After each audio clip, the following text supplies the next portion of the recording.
Recently I bought this 2015 Ford Focus ST in Richmond, Virginia.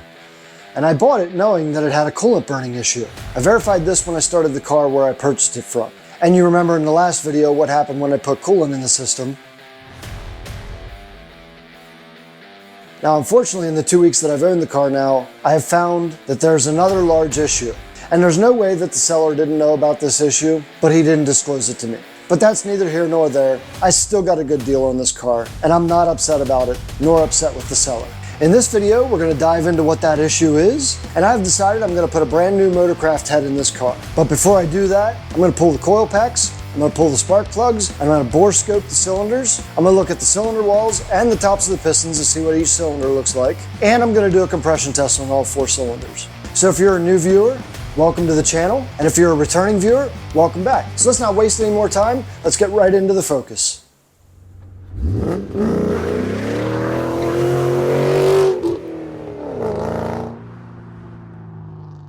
All right guys, so the other issue that I found was, well, let me just show you. All right, so let me show you what first gear does. Put in first gear, let the clutch out. You can hear the engine lagging down like it's supposed to. Now when you go to second, this is what happens when you let the clutch out. If you couldn't hear that, that is the gears grinding. Second gear is no bueno. Third gear, fine. Fourth gear, fine. Fifth, fine. Sixth, fine. So we either have a synchro issue or we have a gear issue. Either way, transmission's got to come out and come apart. Thankfully, these Getrag 6-speeds are pretty basic inside. So in the near future, we're going to take this transmission out, crack the case, and see what our issue is. While we're in there, we're going to replace the synchros with aftermarket carbon, and we're going to take a look at that second gear. Now hopefully, this is just a synchro issue and there's nothing wrong with the gear itself. All right, we're going to remove our intake piping here so I can get to all 4 coils so that I can bore scope the cylinders and check compression.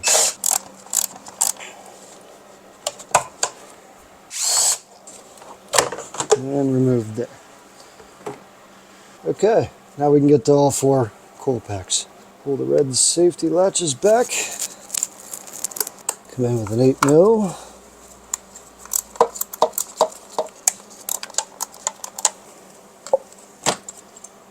Coil pack number 1. Looks to be in pretty good condition on the outside. 2. Looks to be alright. 3. Looks to be alright. These are still Ford Motor Company. So these are the factory coil packs still, which is a good sign. And 4. They're all looking in pretty good shape. Spark plugs. These could very well be the original plugs. Doesn't look too bad. A little bit of rust at the top.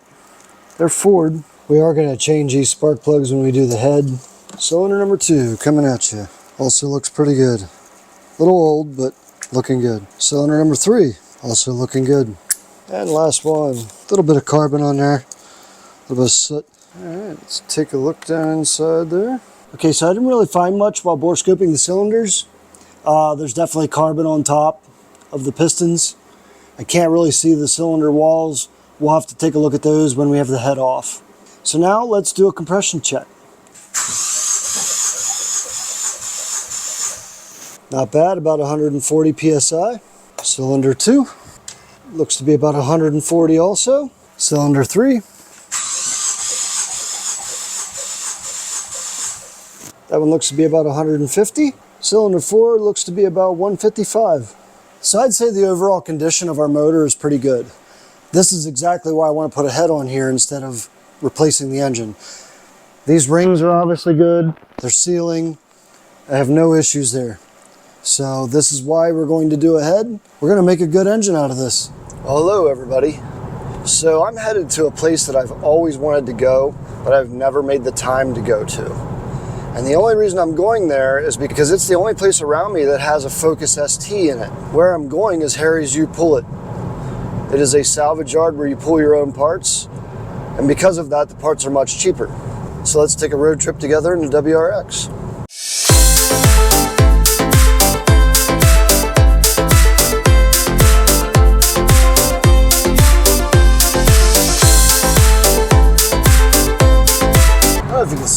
lot, but look at the miles per gallon I'm getting in the WRX.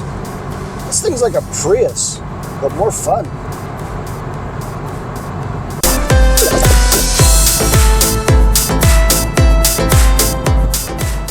I-81 is like a death highway, and I'm really glad that I don't drive it every day. I don't even really like driving it at all. But I will say, when there's less traffic, a fella could kind of open it up a little bit if he wanted to. Let's let her eat.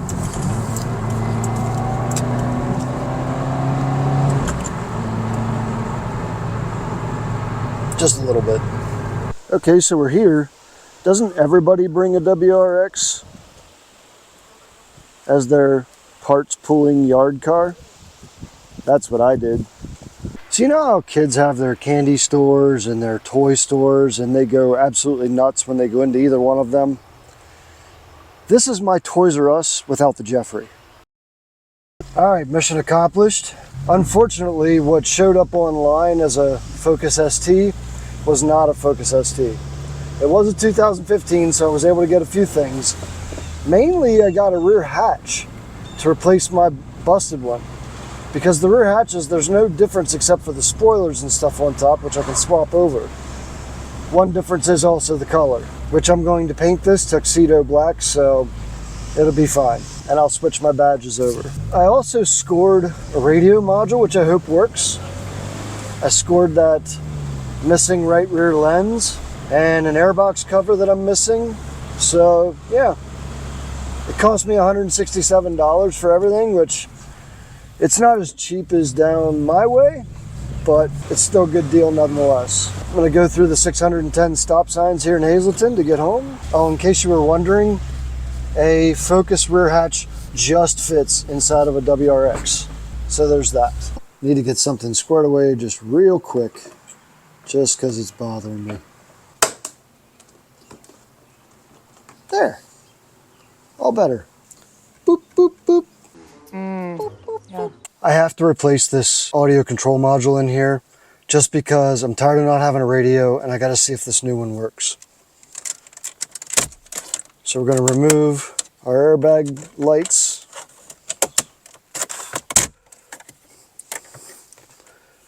That unveils 4 T20 Torx that we'll take out. Now I need to pop this out.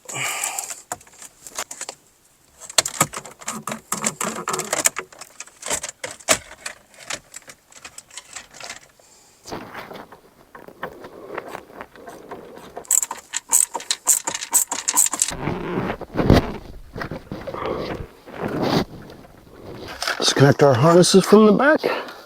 Out with the old. It made noise. That's good. It does something. Pop this back in there. Now, let's see if we have a radio. I hear noise. Hey, look at that. We have a radio again. Now, so I don't get hit with copyright issues, make sure our steering wheel controls work. They do. We're good. All right, it's getting late today, so tomorrow I'm going to take the seats out of this and I'm going to do a complete interior detail for this car. I'm doing this because it's grody in here and I'm waiting to be able to order the head, which should be very soon. That'll be in the next video where I do the head on this car and the timing chain.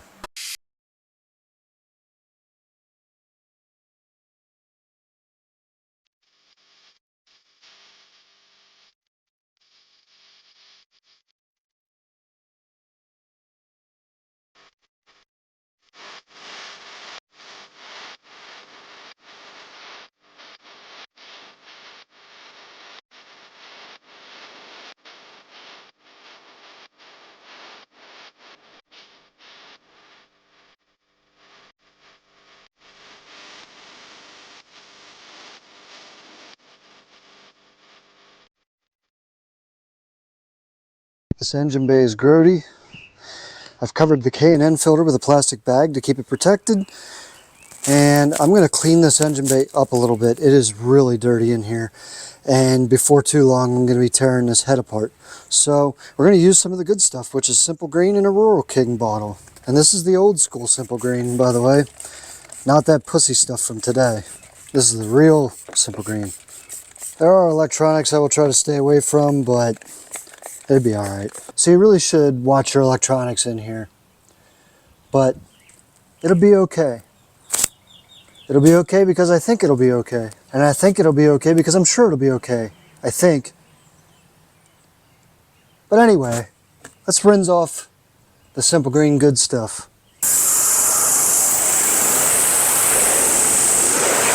I'm going to go ahead and get this focus in the garage now. I kind of want to start it while it's still wet, just to make sure everything's working. I can't run it for long, obviously, because there's no coolant in it, because it just runs right out. So I'm going to get it back here in the garage so it can dry off properly. I'll see you in a minute. So good news, she runs with a clean engine bay. And you know why? Because you can't keep a good Ford down, that's why. So I got to have a talk with you. I have a little bit of a problem. And my problem is, I like this car a lot. Now, if you saw my other video where I give you advice as a flipper, I tell you not to fall in love with your flip. Tip number 6 is one that is near and dear to me because it's the one I have the biggest problem with every time I buy a flipper. Buy with your mind, not with your heart. Don't slip into the trap where you fall in love with the vehicle that you may potentially buy. Love you, baby. Say it was love at first sight. Well, that's exactly what I've done here today. Here's my thing. I'm a Ford guy. I've owned Chevy, I've owned Nissan, I've owned Toyota, I've owned Pontiac. I don't think I've ever owned a Dodge or anything Chrysler. I did own an 85 Cherokee, but I believe that was still an AMC vehicle, not a Chrysler vehicle. I'm sorry, I'm wrong. I do own a Chrysler product at the moment, and that would be this 47 Plymouth here. But that's back when cars were way different than they are now, and everything was just worth having back then. Now, would I own a Dodge today? I don't know, I drove that Cummins, I really liked it, and I also love Vipers, and I will own one someday. But anyway, back to the problem at hand. I have a 2016 WRX. This is a 2015 Focus ST. Horsepower, they're about on par with each other. The WRX is 268, the ST is like 250 something. They're not far off from each other, and I'm pretty sure the Focus weighs a lot less than WRX. Now, another key difference is the WRX is all-wheel drive, the Focus is front-wheel drive. Different handling characteristics, for sure. But this Focus ST, I haven't even got to drive it much yet. I haven't gotten out of first gear yet. And I can already tell it's got some beans to it. And I really like it. So which one do I keep? The Focus do look good, but so does the WRX. WRX has aftermarket wheels on it. Focus does not. It has the factory snowflake wheels on it. Kind of like the factory snowflakes, to be honest. Or do I keep both? I don't know. Decisions. But anyway, let's get back to the work at hand on the ST. I had to move the Plymouth out of the way so I could get the Focus in the middle of the garage. And wouldn't you know it, the Optima battery just wouldn't turn the damn thing over. Now, I don't know why.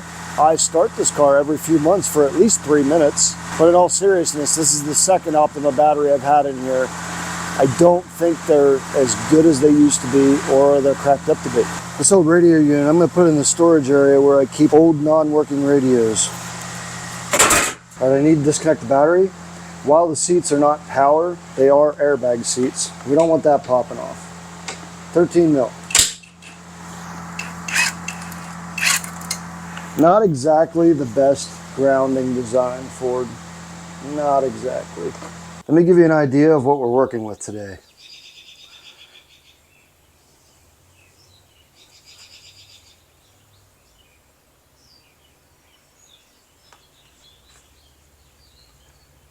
Seats are stained up.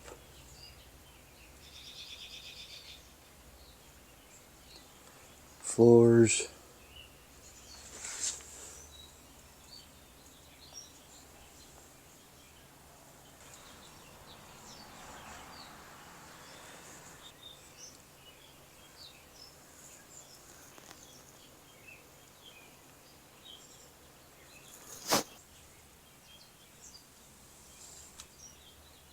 More stained seats.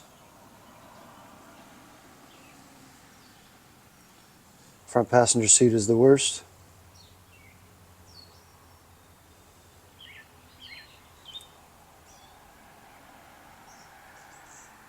Alright, a few 15s to get the front out.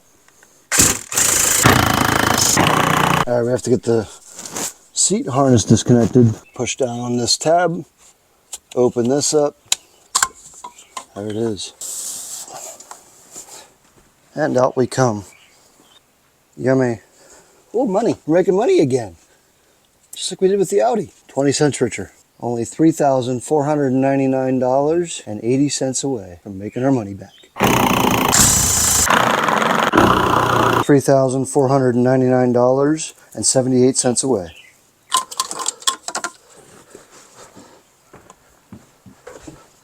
Little look at the passenger side. Not the filthiest car we've ever seen. Howdy. But we do have some work to do. Let's get started. Alright, we're going to start at the top and work our way down. Yuck. They're all stuck together now. That's pretty disgusting. This is why I wear gloves on my phalanges, people. This is why. Remember the inside of those cup holders? How nasty that looked? Nice and clean now.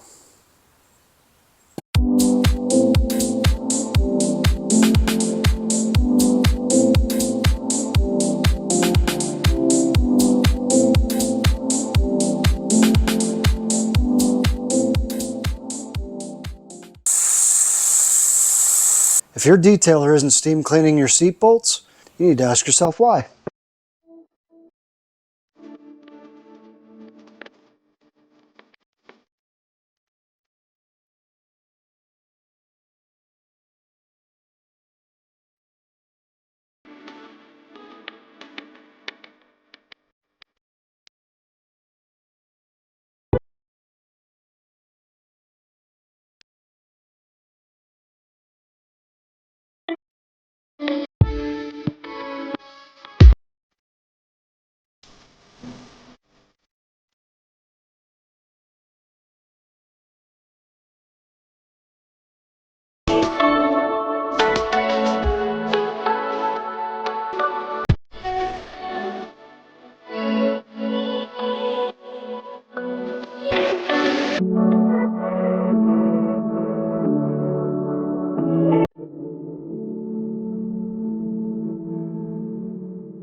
Okay guys, that's going to do it for this video. The next video that comes out on the Focus will be when I put the new head and the timing chain kit in. And that should solve our coolant burn issue. But then remember, we still have that transmission issue to take care of. We're going to do this in steps. Make sure you hit the like button below, subscribe to my channel, and sign up for notifications, and I'll see you next time.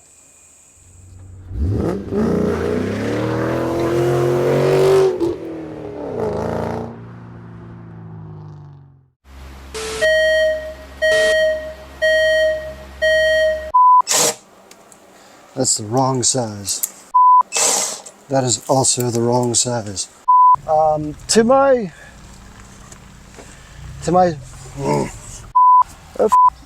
think I'm going down a one-way street. Yeah.